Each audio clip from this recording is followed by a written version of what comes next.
శ్రీమాతాజీ 1977 ఫిబ్రవరి 18 ఢిల్లీలో ఇచ్చినటువంటి సృష్టి రచన అమృతవారిని మనము విందాం.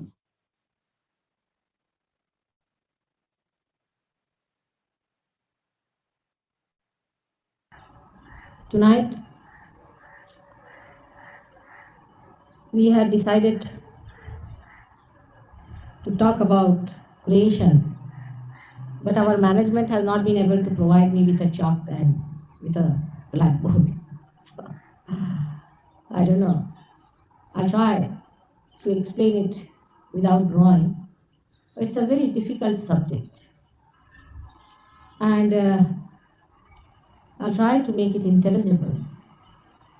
But I would request you to pay full attention for such a difficult subject like creation.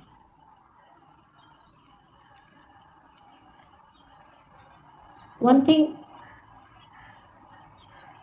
is a blessing today that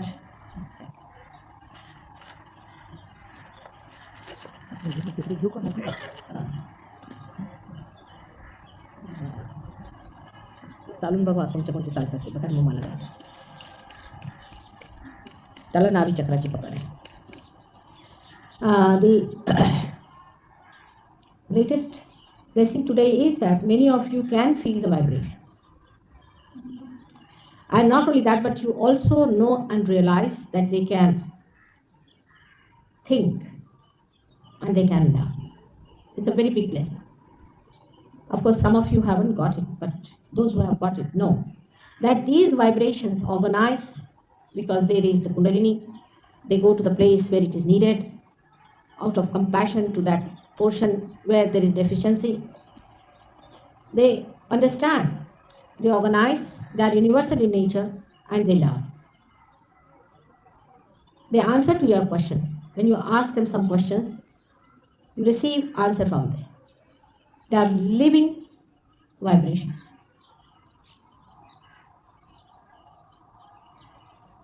These vibrations are from the divine.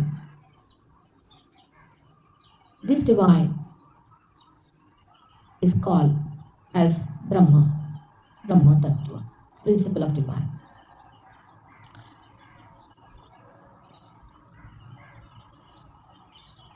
We can say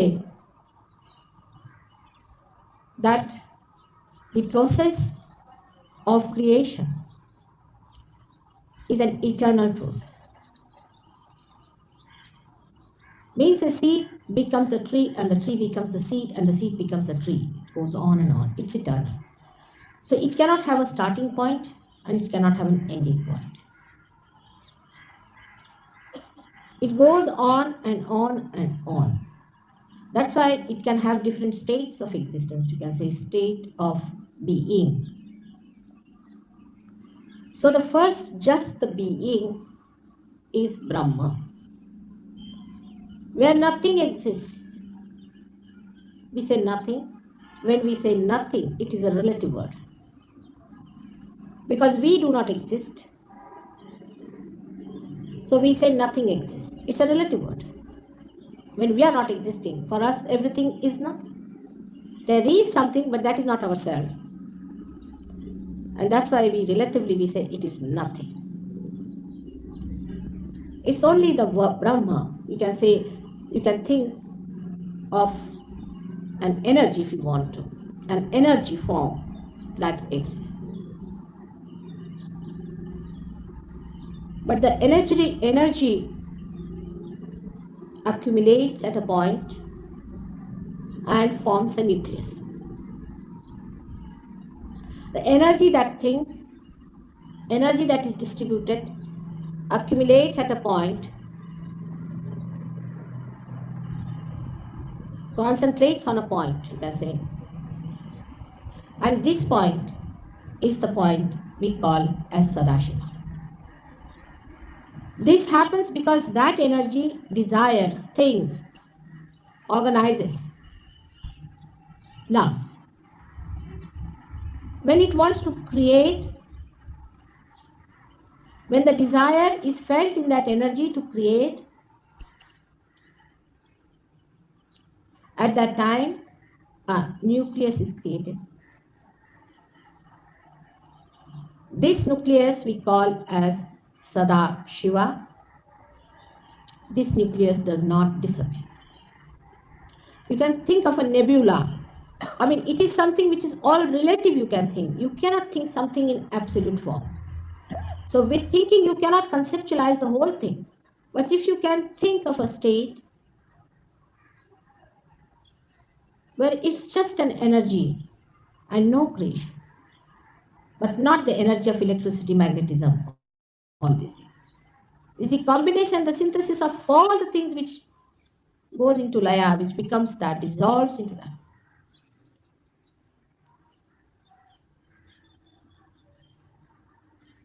It coagulates, say, on a point. That may be a word.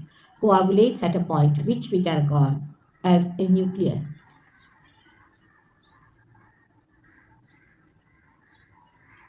This point we call as Sadashiva. This Sadashiva is the Ishvara, is the God Almighty.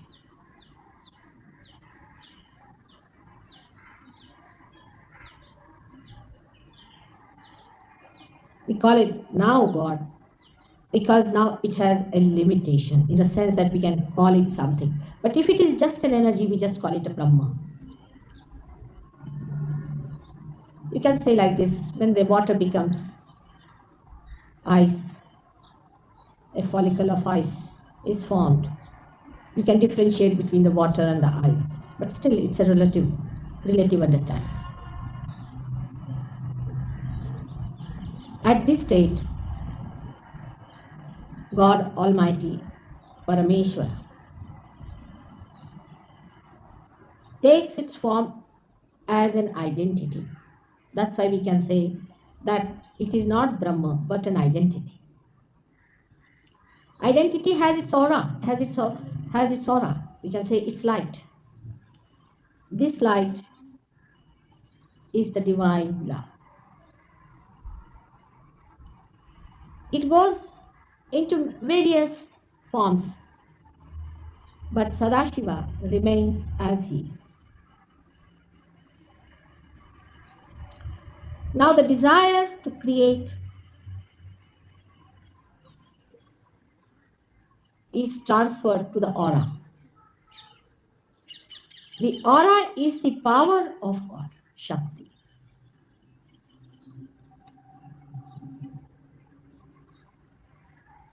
Ishvara has certain things beyond him also and before him.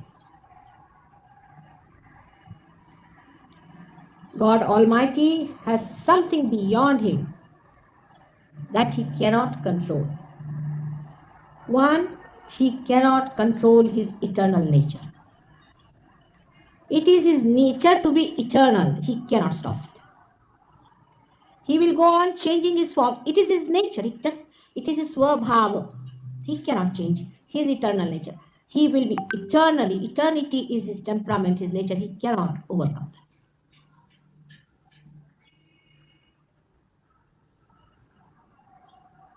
For example, God cannot take away your freedom to choose the truth.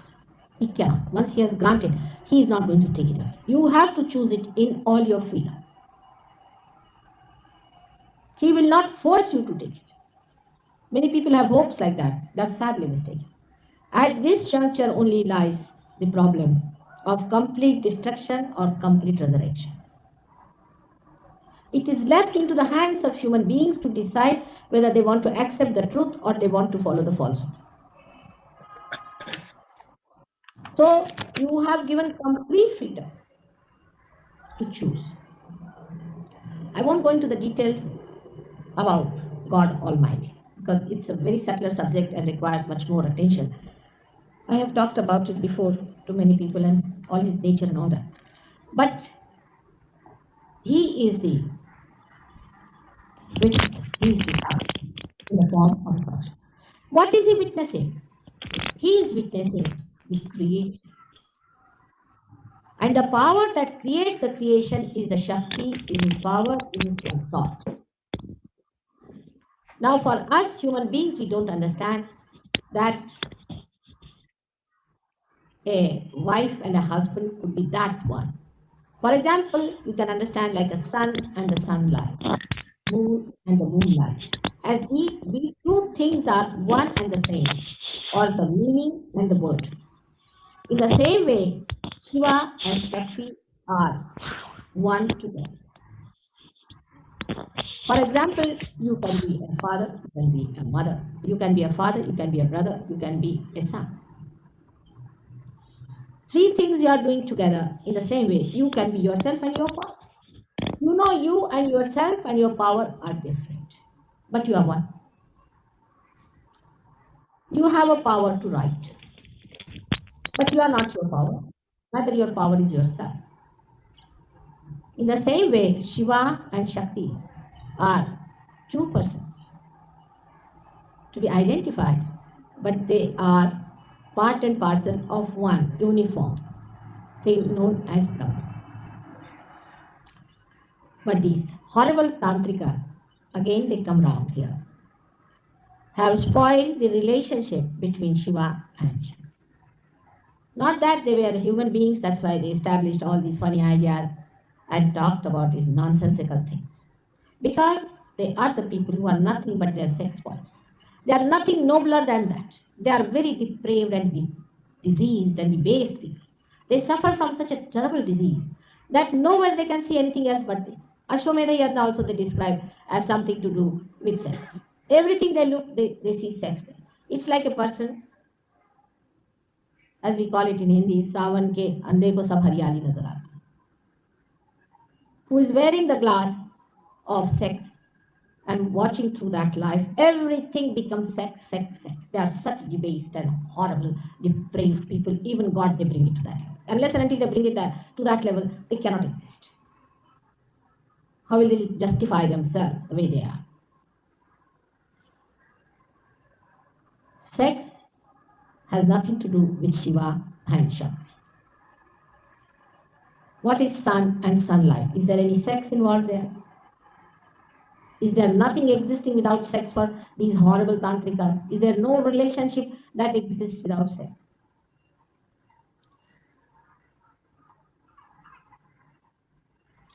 So Shiva is the God Almighty. We should call him as Sadashiva. I'll try to draw a little bit. Let us see how it works out. Now forming into a nucleus like this. Now this is the remains of the nucleus, you can see, which forms his power here into a Valaya. How does it form the Radhavan? He moves, supposing backwards, you can say. Then what happens when he moves backwards? Kalano. This whole thing like this remains here, and all of this passes, forms a shell around it, and the waves cross over and settle onto the shell. Yeah. Now, this is the situation. When all inside forms another nucleus here by concentration. This is the Shakti.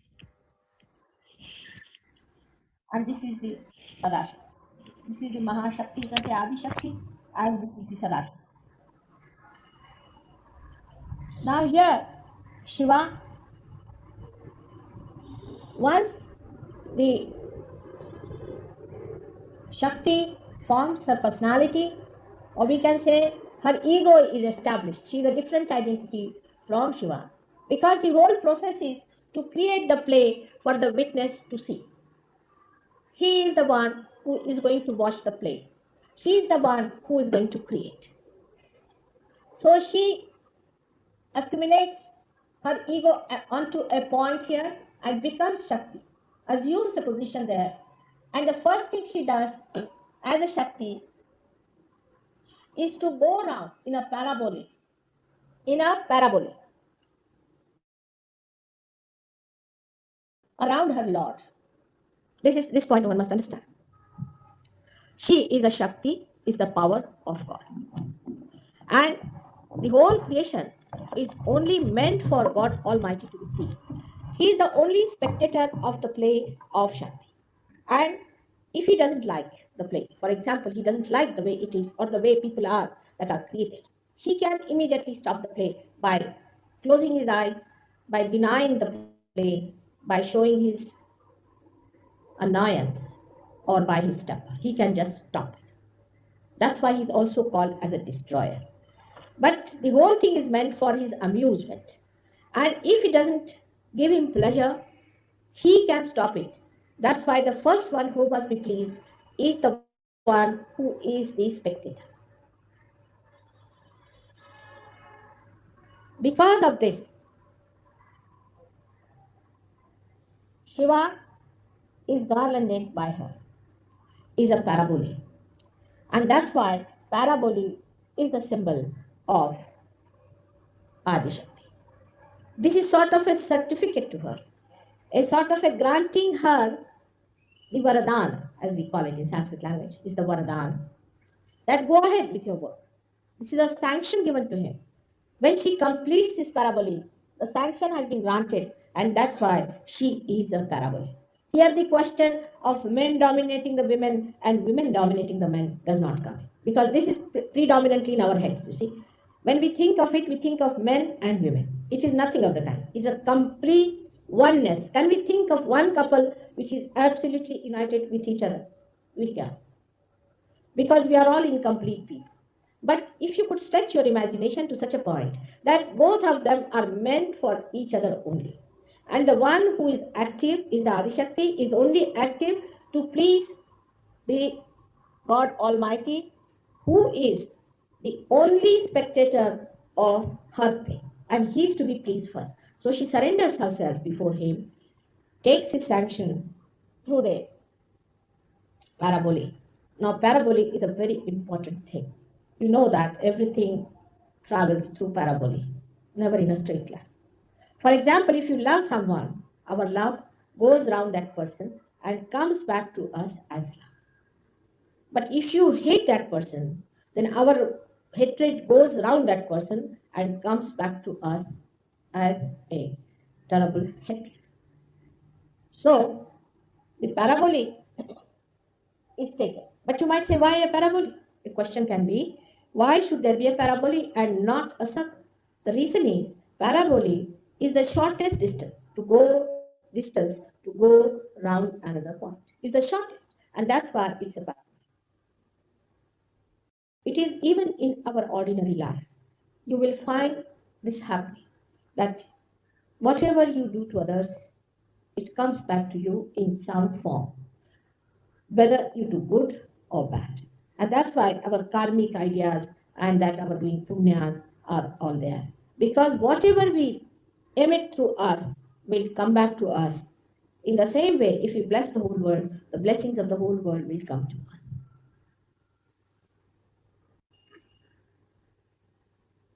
As I told you, the process is not that simple as it can be drawn, because it's a living process of a big dimension.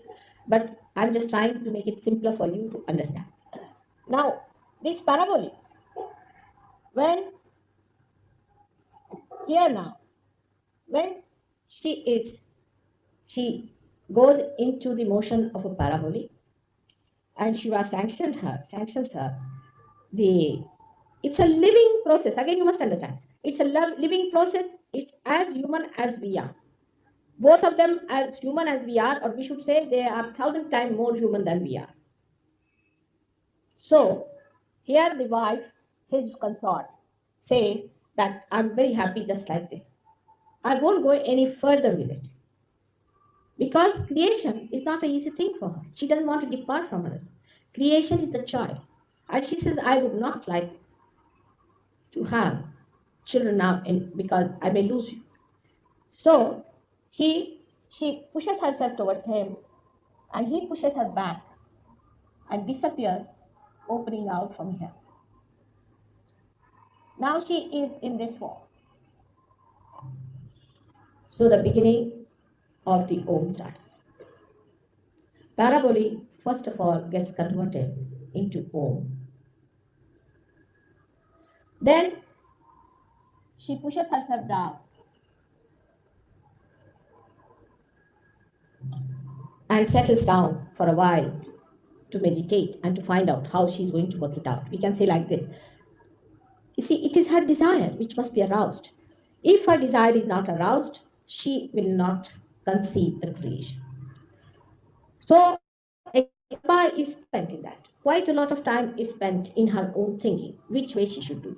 She has created many universes. It is not one universe she has created. She has created universes after universes, and I will show you how she has created so many universes. And some of them are still lingering on, some of them are destroyed. But today, before us, this universe, this earth, on this earth, India, and in India, Delhi, we are sitting at 10 minutes apiece. It's like that. So at this moment, whatever is the thing, is not the past, not the future. But I'm telling you about the present moment we are here. But many universes have been created by Adi Shakti even before us. And she has tried many other things also. Ultimately, she has tried this. She has created earth and then created us. Now, how she has done that, we'll see later on. Just now, let us see how she has used her third power. When she decides to create, she is endowed with three powers. She has three powers of God which are granted to her. By one power, first of all, is the existence, the desire to exist. She desires to exist with God. The second power is to create. And the third power is to sustain. First power is existence, second is to create, and the third is the evolving power or sustenance power by which gradually you sustain something and you become something. These are the three powers she assumes. In short, we can say that she forms three powers of Mahakali, Mahasaraswati, and Mahalakshmi. These are the three powers she assumes within herself.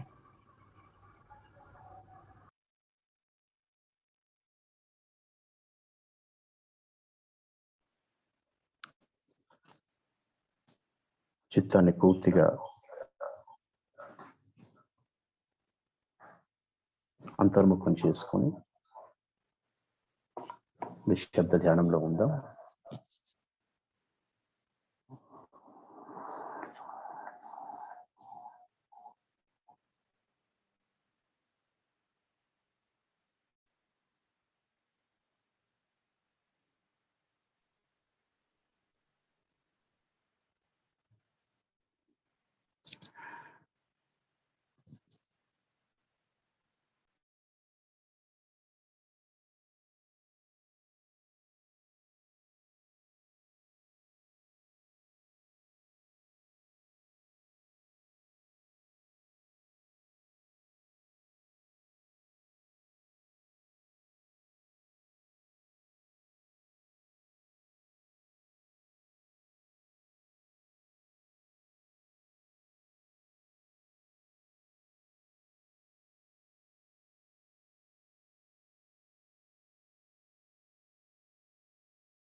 జై శ్రీ మాతాజీ.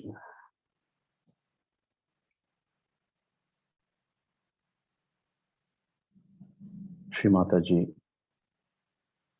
సృష్టి రచన అనేటువంటి ఈ అమృతవాణిని న్యూఢిల్లీలో 20 ఫిబ్రవరి 1977లో సహజీవులకు ఇవ్వడం జరిగింది. వాస్తవం చెప్పాలంటే ఇది 3 భాగాలుగా చేసినటువంటి ఈ అమృతవాణిని మనం మొదటి భాగమైనటువంటి ఈ రోజు దీని సారాంశాన్ని ఒకసారి స్పృశించుకునే ప్రయత్నం చేద్దాం.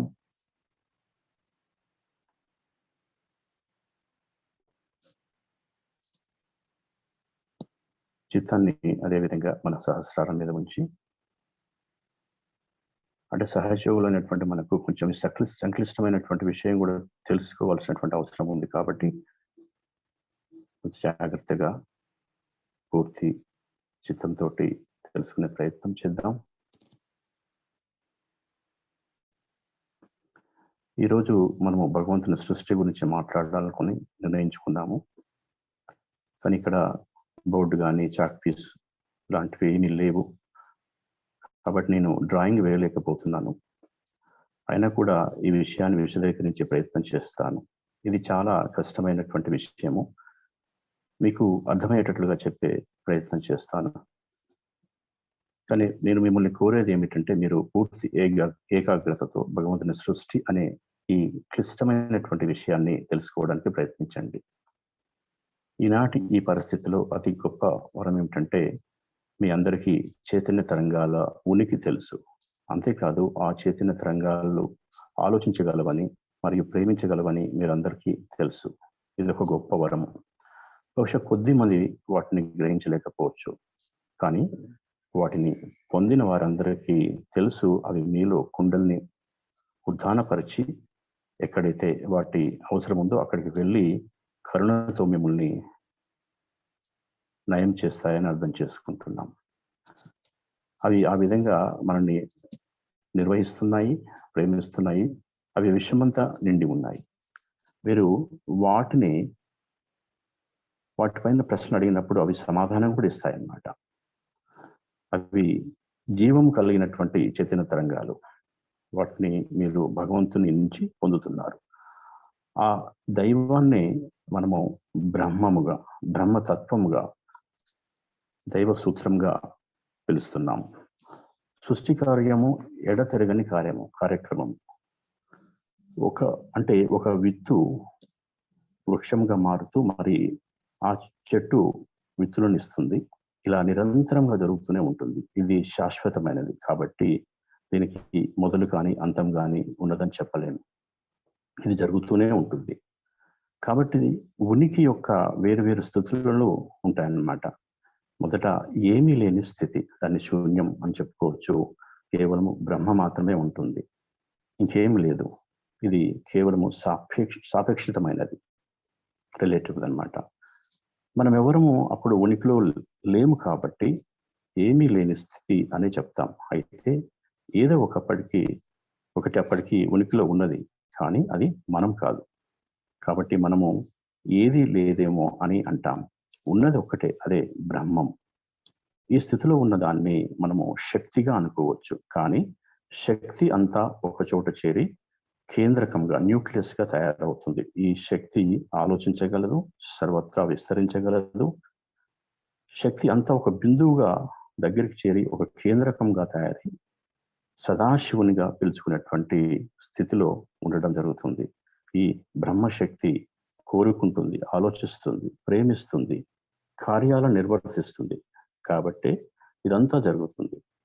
ఎప్పుడు ఈ శక్తి సృష్టి కార్యాన్ని నిర్వహించాలని అనుకుంటుందో అప్పుడు అది కేంద్రకంగా ఏర్పడుతుంది అన్నమాట. ఈ కేంద్రకాన్ని మనము సదాశివునిగా పిలుస్తాము. ఈ కేంద్రకము అంతర్ధానం చెందదు. దీనిని మీరు శక్తితో కూడుకున్నటువంటి మబ్బు లేదా నెబ్యులా అనుకోవచ్చు.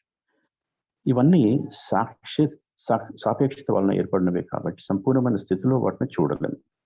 కాబట్టి ఆలోచించడం ద్వారా మొత్తాన్ని వర్గీకరించలేము. కానీ శక్తిని మాత్రము సృష్టి ఆరంభము కాకముందు ఉన్న స్థితిగా భావించవచ్చు. అయితే ఇది విద్యుత్ అయస్కాంత స్థితి, శక్తి వంటిది మాత్రం కాదు. వీటన్నిటి యొక్క కలయిక, విలీనమైనటువంటి స్థితి జరుగుతుంది. అదే మనము లయ అంటాం. ఆ శక్తిలో ఈ శక్తులన్నీ ఇమిడి ఉంటాయి.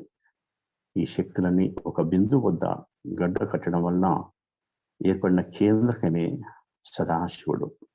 ఆ సదాశివుడే ఈశ్వరుడు, అత్యంత శక్తివంతమైనటువంటి భగవంతుడు. దానినే మనము బ్రహ్మగా పిలుస్తాము. దాన్ని ఇలా చెప్పవచ్చు, నీరు ఘనీభవించిన మంచు మొక్కగా మారినప్పుడు మనము నీటికి మంచుకున్న తేడాన్ని గమనించవచ్చు. కానీ ఇది ఒక సాపేక్షత పరమైనటువంటి అర్థం మాత్రమే. నిజానికి రెండు ఒకటే. ఈ స్థితిలో అత్యంత శక్తివంతుడైన భగవంతుడు పరమేశ్వరుడుగా ఒక రూపాన్ని, ఉనికిని పొందాడు. ఈ ఉనికి ఎంతో తేజస్సుతో ప్రకాశిస్తూ ఉంటుంది. అదే కాంతి. ఈ కాంతియే భగవంతుని యొక్క ప్రేమ. ఈ ప్రేమ ఎన్నో రూపాలు తీసుకుంటుంది, కానీ సదాశివుడు మాత్రము అలాగే ఉంటాడు. ఇప్పుడు సృష్టి రచన చేయాలనే కోరిక భగవంతుని చుట్టూ ఉన్నటువంటి ఏదైతే తేజస్సు ఉందో దానివల్ల ఇవ్వబడింది. ఈ తేజస్సే భగవంతుని యొక్క శక్తి. ఈశ్వరుని తనకన్నా ముందు మరియు తనకు అతీతమైనటువంటి విషయాలు కొన్ని ఉన్నాయి. సర్వశక్తివంతుడైన భగవంతునికి తాను నియంత్రించలేని అతీతమైన విషయాలు కొన్ని ఉన్నాయి. అందులో ఒకటి నియంత్రణలో లేని శాశ్వతమైన ఒక స్వభావం, ఎటర్నల్ నేచర్.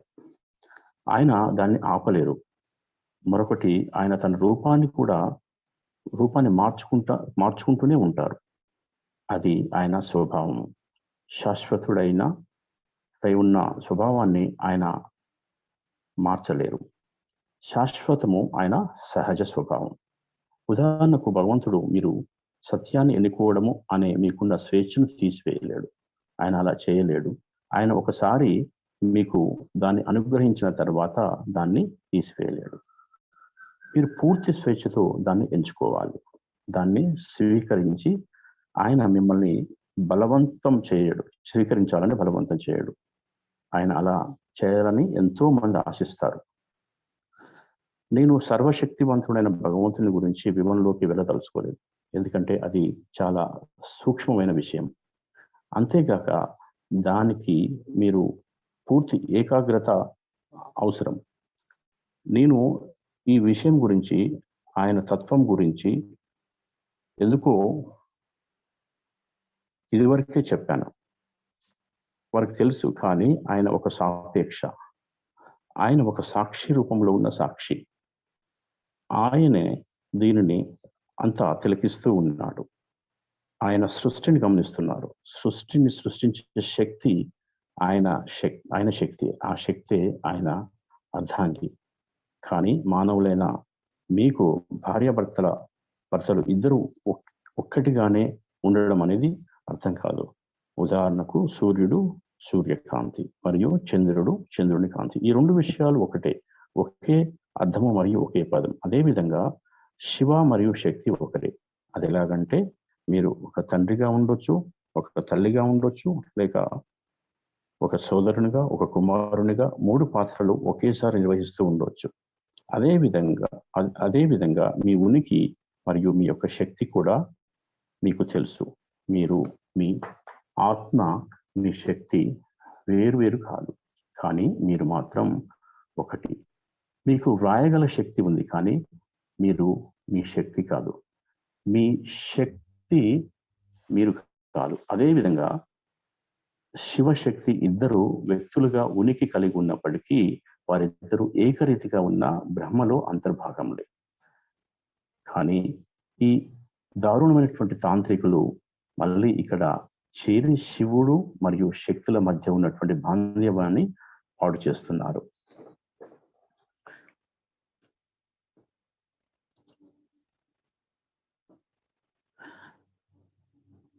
అంటే ఆయన తన పరబ్రహ్మ స్థితి నుండి మేలుకున్నప్పుడు శక్తి నుండి వేరు చేయబడతాడు. శక్తి ఆయన చుట్టూ ప్రదక్షిణ చేస్తున్నప్పుడు సృష్టి కార్యాన్వితం అవుతుంది.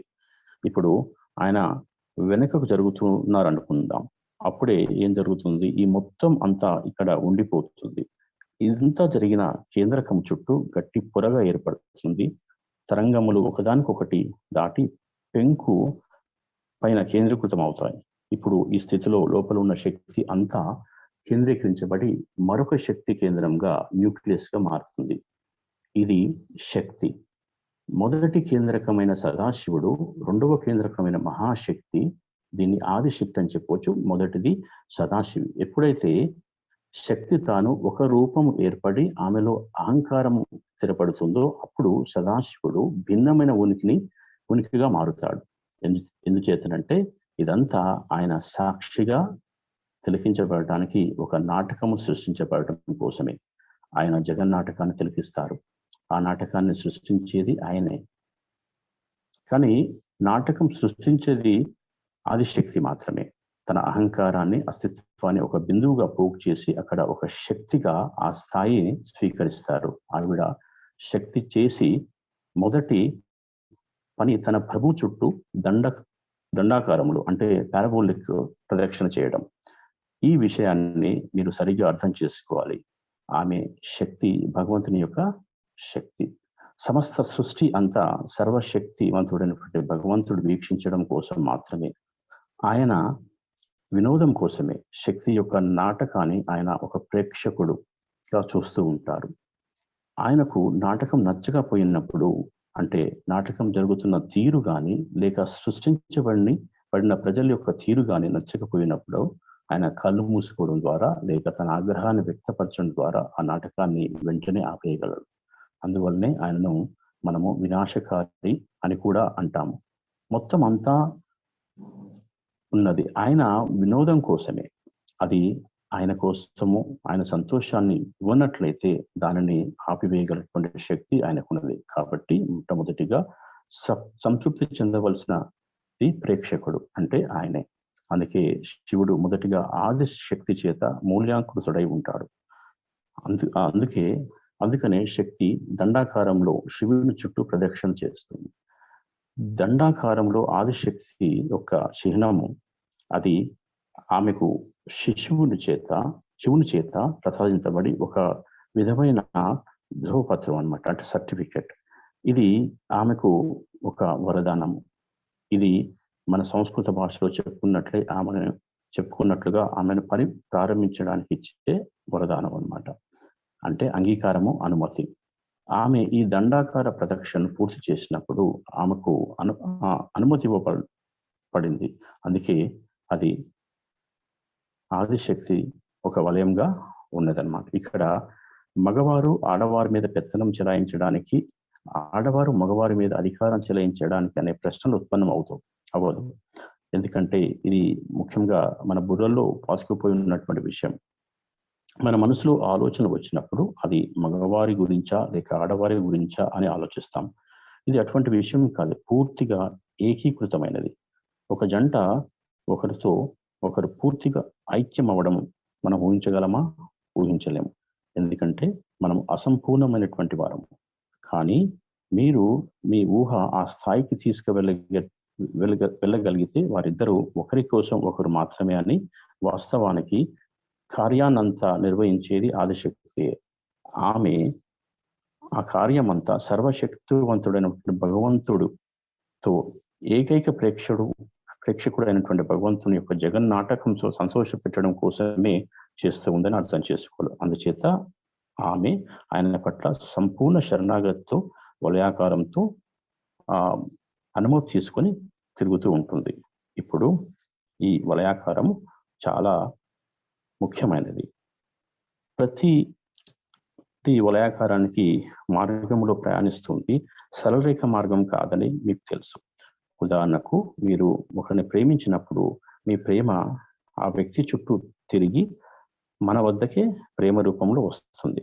కానీ మీరు ఆ వ్యక్తిని ద్వేషించినప్పుడు అది ఆ వ్యక్తి చుట్టూ తిరిగి మనం భరించలేని ద్వేషంగా తిరిగి మన దగ్గరికి వస్తుంది. అందుకని మనము వలయాకారాన్ని తీసుకున్నాము. మీరు అడగవచ్చు, వలయాకారం ఎందుకు, వృత్తాకారము ఎందుకు కాకూడదు? కారణం ఏమిటంటే వలయాకారం అనేది ఒక బిందువు చుట్టూ ప్రయాణించగలిగినటువంటి అతి తక్కువ దూరము. అందుకనే అది వలయాకార రూపంలో ఉంది. మన నిత్య జీవితంలో కూడా మనము ఇలాంటి సంఘటనలు చూస్తాము. ఇతరులకు ఏమి చేసినా అది తిరిగి మన వద్దకు ఏదో ఒక రూపంలో వస్తుంది. అది మంచి అయినా చెడైనా. అందుకే మనం కర్మ సిద్ధాంతాలు, పుణ్యకారాలు ఇలాంటివన్నీ ఉన్నాయి మనకు. మనము ఏదైతే ఇతరులకు ఇస్తామో అది మనకి వస్తుంది. అదేవిధంగా మీరు మొత్తం ప్రపంచం యొక్క శ్రేయస్సు కోరితే ప్రపంచం మొత్తం మీ యొక్క శ్రేయస్సు కోరుతుంది. నేను చెప్పినట్లుగా ఈ ప్రక్రియ ఇక్కడ ఈ బొమ్మను గీసినంత సులభం కాదు. ఎందుకంటే ఇది అత్యంత విశాల దృక్పథంతో అర్థం చేసుకోవాల్సినటువంటి జీవన క్రియ. ఇది మీరు అర్థం చేసుకోవడానికి వీలుగా నేను సరళీకృతం చేసే ప్రయత్నం చేస్తున్నాను. ఇప్పుడు ఇక్కడ పరిభ్రమించినప్పుడు శివుడు ఆమెకు అనుమతిస్తాడు. ఇది ఒక జీవన క్రియ, ఇది ఒక జీవన ప్రక్రియ అని మీరు అర్థం చేసుకోవాలి. ఇది మానవ సహజమైనదే. వారిద్దరూ కూడా మనలాగనే మానవ ప్రవృత్తిని కలిగి ఉన్నవారే, మనకన్నా 1000 రెట్లు మానవతా విలువలు కలిగి ఉన్నవారే. ఆయన అర్ధాంగి సదాశివంతో ఇలా చెప్తుంది, నేను ఇలా ఈ స్థితిలో చాలా సంతోషంగా ఉన్నాను. నేను ఏమాత్రం సృష్టి కార్యము కోసం ముందుకు వెళ్ళను అని. ఎందుకంటే సృష్టి కార్యము ఆమెకు అంత సులువైనది కాదు. తన సృష్టికి మూలమైన ఆయన్ని వదిలి వెళ్ళడము ఆమెకు ఏమాత్రం ఇష్టం లేదు. సృష్టి కార్యం అనేది ఆమె యొక్క బిడ్డ. ఆమె నాకు ఇప్పుడు సంతానాన్ని పొందడం ఇష్టం లేదు, ఎందుకంటే నేను మిమ్మల్ని కోల్పోతాను కాబట్టి అని ఆయన వైపుగా జరుగుతుంది. ఆయన తిరిగి ఆమెను సున్నితంగా నెట్టి అంతర్ధానం అవుతారు. ఇప్పుడు ఆమె ఈ రూపంలో ఉంటుంది. అప్పుడు ఓంకారం యొక్క ప్రారంభం మొదలవుతుంది. వలయాకారం మొదటగా ఓంకారంగా మారుతుంది. అప్పుడు ఆమె తనను తాను క్రిందికి నెట్టుకొని అక్కడ కుదుటపడి సృష్టి కార్యాన్ని ఎలా నిర్వహించాలని కొంత సమయం పాటు ధ్యానంలోకి వెళ్ళి తెలుసుకుంటుంది. ఆమెలోని అంటే ఆదిశక్తిలోని ఇచ్ఛాశక్తి ప్రేరేపించబడాలి. అలాగా ప్రేరేపించబడినట్లయితే ఆమె సృష్టి కార్యాన్ని తలపెట్టదు. ఆ విధంగా ప్రేరణ పొందటానికి ఒక కల్పం ముగిసిపోతుంది. ఈ కార్యాన్ని అదే విధంగా చేయాలని ఆలోచనతోనే చాలా కాలం గడిచిపోతుంది. ఆమె సృష్టించింది ఒక విశ్వాన్ని మాత్రమే కాదు, ఎన్నో విశ్వాలను, అంటే విశ్వాల తర్వాత విశ్వాలను సృష్టించింది. నేను మీకు చూపిస్తాను ఆమె అన్ని విశ్వాలను ఎలా సృష్టించిందో. కొన్ని ఇంకా మిగిలి ఉన్నాయి, కొన్ని నాశనం చేయబడ్డాయి. కానీ ఈరోజు మన ముందు ఈ విశ్వము, ఈ భూమి మీద భారతదేశము, ఆ భారతదేశంలోని ఢిల్లీ నగరంలో ఈ స్థలంలో మీరు హాజరై ఉన్నారు. అందుచేత ఈ క్షణంలో ఏది జరిగినా అది భూతకాలమే కాదు, భవిష్యత్ కాలం కాదు. ఇప్పుడు మనం ఉన్న ఈ క్షణం గురించి నేను మీకు చెప్తున్నాను. కానీ మన సృష్టి కంటే ముందు ఇంకా ఎన్నో విశ్వాలను ఆదిశక్తి సృష్టించారు. ఆమె ఇంకా ఎన్నో సృష్టి కార్యాలను కూడా చేయవలసి ఉంది. ఆఖరుగా ఆమె ఈ ప్రయత్నం చేసింది. ఆమె భూమిని సృష్టించింది, ఆ తర్వాత మనల్ని సృష్టించింది. ఆమె ఇలా ఎలా చేసిందో మనం తర్వాత తెలుసుకుందాం. ఇప్పుడు ఆమె తన శక్తులను ఎలా సంతరించుకుంటుందో చూద్దాం. ఆమె సృష్టి కార్యం చేయ సంకల్పించినప్పుడు ఆమెకు 3 శక్తులు ప్రసాదించబడ్డాయి. భగవంతుని యొక్క 3 శక్తులు ఆమెకు అనుగ్రహించబడ్డాయి. మొట్టమొదటిగా అస్తిత్వం. తన అస్తిత్వాన్ని పొందడం, అస్తిత్వాన్ని పొందాలనే కోరిక, భగవంతునితో ఉండాలనే కోరిక ఉండదు. రెండవ శక్తి సృష్టించడం, క్రియేషన్. మూడవ శక్తి నిలబెట్టుకోవడం, సస్టెనెన్స్. మొదటి శక్తి ఉనికి పొందడము, రెండవ శక్తి సృష్టించడము, మూడవది పరిణామం చెందడం. ఇలా దాన్ని నిలబెట్టుకోవడం అట.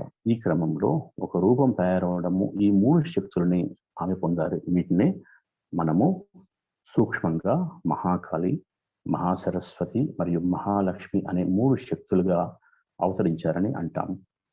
ఆమె తనలో ఈ 3 శక్తులని ధరించి ఉన్నారు.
జై శ్రీ మాతాజీ.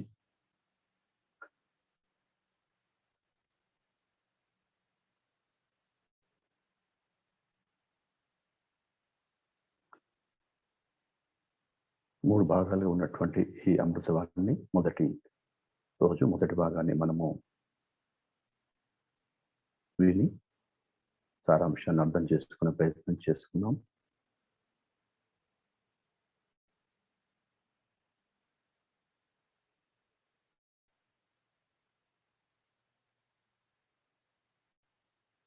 ఇప్పుడు ఆదిశక్తి సంపూర్ణ మంత్రాన్ని తీసుకుందాం.